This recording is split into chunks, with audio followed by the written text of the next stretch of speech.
నందమూరి బాలకృష్ణ గారిని ఉద్దేశించి మాట్లాడుతూ తాగి అసెంబ్లీలోకి రావడం వచ్చి మాట్లాడడం తప్పనే విధంగా మాట్లాడడం జరిగింది. బాలకృష్ణ గారు అసెంబ్లీకి వచ్చే ముందు జగన్మోహన్ రెడ్డి గారు ఇంట్లో ఏమైనా జగన్మోహన్ రెడ్డి గారు మందు కల్పిస్తే తాగి వచ్చాడా? ఆ రోజు ఉదయం నుంచి సెరికల్చర్ డిపార్ట్మెంట్ రివ్యూ చూసుకొని సచివాలయంలో ఆయనతో పాటు నేను అసెంబ్లీలోకి రావడం జరిగింది.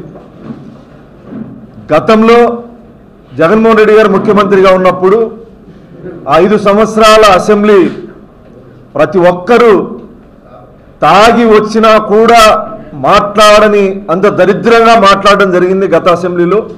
ఆ తాగుబోతుల సంఘానికంతా జగన్మోహన్ రెడ్డి గారు అధ్యక్షుడా? వాళ్ళు మాట్లాడే ప్రతి మాటకి నవ్వుతూ స్పందించినటువంటి జగన్మోహన్ రెడ్డి తాగుబోతుల సంఘానికి అధ్యక్షుడా?